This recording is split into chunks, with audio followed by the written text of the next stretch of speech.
से स्वागत है। लखीमपुर खीरी से खबर आपको बता दें, जहां पर खुलेआम सड़कों पर अवैध शस्त्र से फायरिंग की जा रही है। यहां पर चलती गाड़ी में शराब के साथ गुंडों की फायरिंग का वीडियो वायरल हुआ है और दोनों बिगड़ैल युवक आयुष प्रकाश वर्मा और दीपक सिंह लखीमपुर के रहने वाले हैं। दीपक सिंह पीडब्ल्यूडी एक्सीडेंट योगेंद्र सिंह का बेटा है। फिलहाल पुलिस ने इन बिगड़ैल नौजवानों पर केस दर्ज कर लिया है, गिरफ्तार किया है। इनके पास से 2 असलहे, 8 कारतूस, फॉर्च्यूनर गाड़ी भी बरामद की है।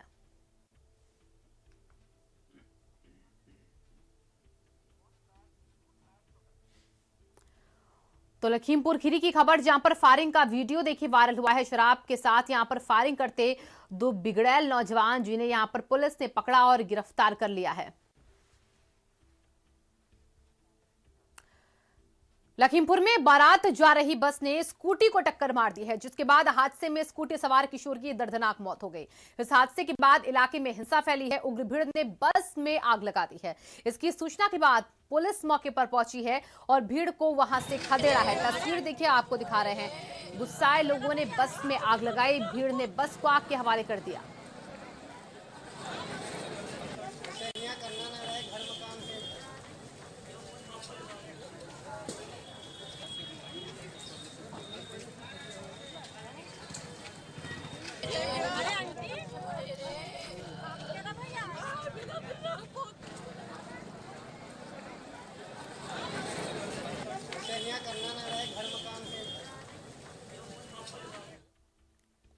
मऊ से खबर है, जहां पर महिला की निर्मम हत्या से सनसनी। यहां पर पति ने गड़ासे से काटकर हत्या कर दी है।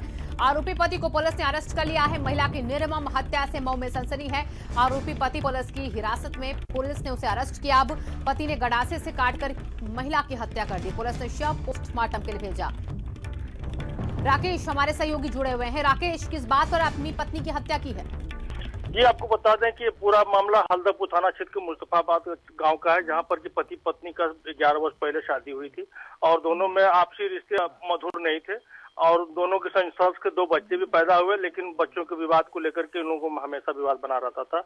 यहाँ तक कि तलाक के लिए मुकदमा भी दाखिल करने की बात की जा रही थी। उसी समय आज सुबह पता नहीं क्या कुछ वैसी बातें हुई जिसकी वजह से पति ने जो है पत्नी का गला रेत करके हत्या कर दिया। बहुत बहुत शुक्रिया राकेश इन तमाम जानकारियों के लिए आपका। हरदोई से खबर है, जहां पर पिता ने की बेटी की गला दबाकर हत्या। यहां पर शराब के नशे में पिता ने बेटी की हत्या की है। पत्नी के धोखे में बेटी की हत्या की गई है। झगड़े के बाद मौसी के घर गई थी पत्नी। पुलिस ने आरोपी पिता को यहां पर गिरफ्तार किया है। कोतवाली देहात इलाके का ये मामला बताया जा रहा है और पत्नी के धोखे में बेटी की हत्या कर दी। झगड़े के बाद मौसी के घर गई थी पत्नी। पुलिस ने फिलहाल आरोपी पिता को किया गिरफ्तार।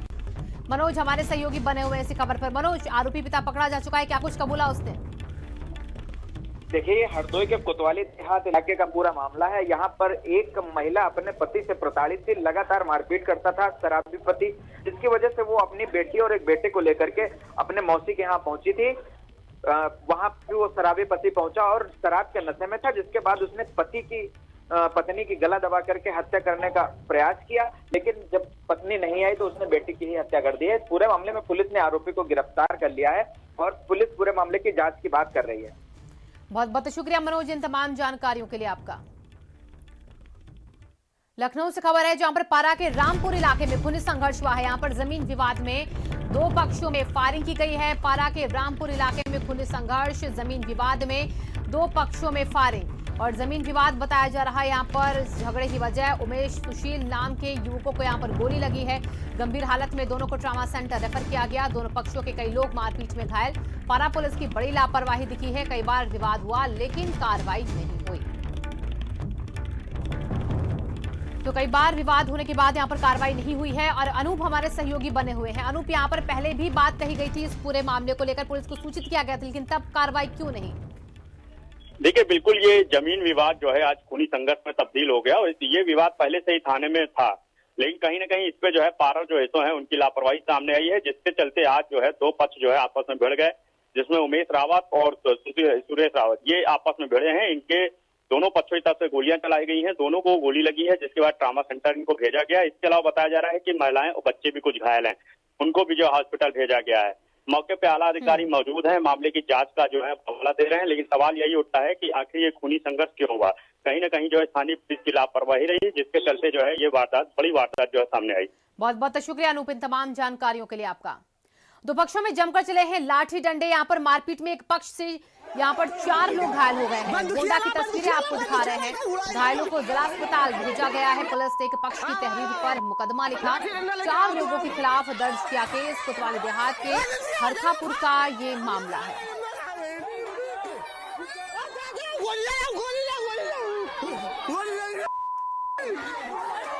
राजेश हमारे सहयोगी बने हुए। राजेश, यहाँ पर अपराधी कौन पकड़े गए, आरोपी कौन, उन पर कार्रवाई क्या? जी शिवांगी, आपको बता दें कि कोतवाली देहात में खड़कापुर गांव पड़ता है, जहां पे आज सुबह आपसी झगड़े को लेकर के 2 पक्षों के बीच मारपीट हुई थी। इसमें जो मारपीट करने वाले लोग थे, पुलिस ने इनको अरेस्ट कर लिया है और जो घायल 4 लोग हैं, इन लोगों को उपचार के लिए जिला अस्पताल भेजा गया और जहाँ इनकी डॉक्टरी कराई गई। फिलहाल 4 लोगों के खिलाफ पुलिस ने मुकदमा दर्ज कर लिया है और आगे की कार्रवाई की जा रही है। बहुत बहुत शुक्रिया राजेश इन तमाम जानकारियों के लिए आपका।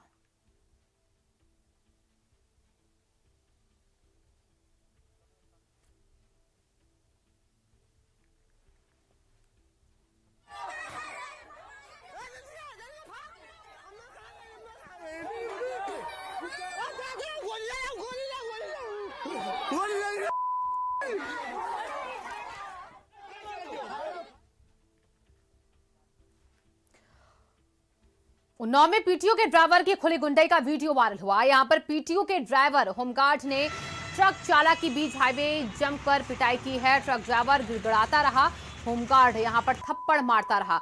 वर्दी के हनक का हाईवे पर जमकर रुतबा झाड़ा। और अनुराज हमारे सहयोगी जुड़े हुए हैं। अनुराज, होमगार्ड के रुतबे का अब क्या उसे फल मिला, क्योंकि जिस तरीके से वो मारपीट करा वो तस्वीरें कैमरे में कैद हुई हैं। जी बिल्कुल, आपको बता दें उन्नाव एआरटीओ कार्यालय में तैनात पीटीओ जो है, उनका जो ड्राइवर है ये एक ट्रक चालक को पीट रहा है। बताया जा रहा है कि ट्रक चालक से जबरन चाबी छीनने का विरोध करना ट्रक चालक को महंगा पड़ा और रोड पर ही पीटीओ के ड्राइवर ने जिस तरीके से मारा है उस ट्रक ड्राइवर को, तस्वीरें खुद ब खुद सामने हैं। और अभी तक इस आरोपी होमगार्ड पर किसी तरीके की कार्रवाई नहीं की गई है। जो अधिकारी हैं वो होमगार्ड को बचाने में लगे हुए हैं। बहुत बहुत शुक्रिया अनुराज इन तमाम जानकारियों के लिए आपका। बस्ती के नगर पंचायत हरैया में तहसील की जमीन पर दशकों से अवैध रूप से बने मकान को प्रशासन ने सील कर दिया। मुस्लिम परिवार को प्रशासन ने 1 हफ्ते पहले नोटिस देकर चेतावनी दी थी, लेकिन मकान खाली नहीं करने पर तहसील प्रशासन और नगर पंचायत के अधिकारियों ने मकानों को सील करा। अवैध रूप से रखी गुमटियों को जमींदोज किया। 3 दिन का नोटिस पार्टी को दिया गया था। उसके बाद भी हमने सहानुभूतिपूर्वक कुछ दिनों का समय और दिया। आज पार्टी को सुबह सूचित कर दिया गया था कि अपना घर पे वैकेट कर लें और बधाई देना चाहूँगा कि जिनका कब्जा था उन्होंने भी पूरा इसमें कोऑपरेट किया है और बहुत ही सद्भावनापूर्वक तरीके से अपना सामान पैक करके और स्थल को खाली किया। अनुज हमारे साथ बने हुए हैं। अनुज, यहाँ पर क्या पूरा मामला और किस तरीके से कार्रवाई हुई है? जी बिल्कुल बताना चाहूंगा कि वहाँ जो परिवार था वो 50 वर्षों से उस जगह पे काबिज था। उसका साफ तौर पर कहना ये था कि उसने आबादी के लिए कोर्ट का भी रास्ता खटखटाया, लेकिन वहाँ से भी उसको न्याय नहीं मिला।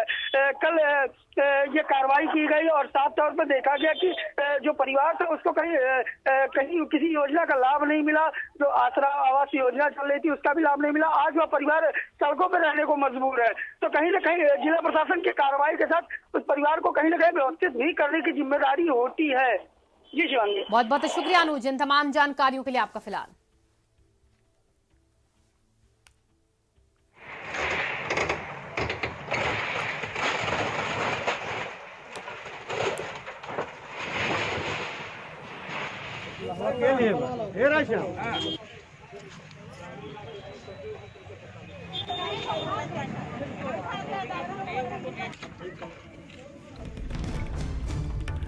बड़ी खबर आपको बता दें मथुरा से, जहां पर नाबालिग छात्रा का शव मिलने से हड़कंप। कल से गायब थी कक्षा 3 की छात्रा से दुष्कर्म के बाद हत्या की आशंका है।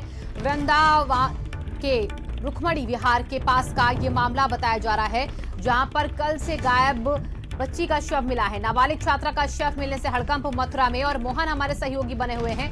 मोहन, इस बच्ची के शव के बारे में क्या कुछ जानकारी जुटा पाई पुलिस? बिल्कुल शिवांगी, इस तरीके के गाँव में अपराध और बलात्कारी घटना दिनों दिन बढ़ती जा रही है। वृंदावन की रुक्मणी विहार में कक्षा 3 की जो मासूम थी उसकी डेड बॉडी मिली है और हत्या के बाद, रेप के बाद हत्या की जा रही है। पुलिस मौके पहुंच गई है, आगामी टीम गठित कर दी है, गिरफ्तारी बात कर रही है, जांच की जाएगी। जी शिवांगी, बहुत बहुत शुक्रिया मोहन इन तमाम जानकारियों के लिए आपका। अगली बड़ी खबर आपको बता दें, अमेठी की युवती के आत्मदाह के प्रयास का मामला है और इलाज के दौरान सिविल अस्पताल में युवती की मौत हुई थी। इलाज के दौरान सिविल अस्पताल में युवती की मौत, गुंडों की ब्लैकमेलिंग से परेशान होकर आग लगाई थी। तबरेज हमारे सहयोगी जुड़े हुए हैं इसी खबर पर। तबरेज, अब गुंडे पूरे परिवार को धमकी दे रहे हैं, उनकी सुरक्षा में क्या कुछ इंतजाम किए गए अभी तक? यह देखिए, पूरा मामला अमेठी के जियापुर के थाना क्षेत्र शिवरतन का है, जहां पर 17 साल की एक नाबालिग लड़की को लगातार जो गांव के दबंग थे वो शादी का दबाव बना रहे थे, जिसके बाद जब युवती ने मना किया शादी करने से तो उसको ब्लैकमेल करना शुरू कर दिया कि उनके पास किसी तरह का कोई उसका वीडियो जिसको वायरल कर देंगे, उसकी वजह से उसके परिवार गाँव में निकलने के लायक भी नहीं बचेगा, जिससे परेशान होकर युवती ने अपने ऊपर पेट्रोल डाल के कुछ दिन पहले आग लगा ली थी, जिसको लखनऊ के सिविल अस्पताल में भर्ती कराया गया था। वहीं आज युवती ने दम तोड़ दिया। वहीं पीड़िता के भाई का कहना है कि लगातार जो तहरीर के बाद से जो दबंग है उनको जो जान से मारने के पूरे परिवार को धमकी दे रहे हैं और इसके ऊपर अभी तक पुलिस ने किसी तरह की कोई कार्रवाई नहीं करी है। बहुत बहुत शुक्रिया तबरेज इन तमाम जानकारियों के लिए आपका।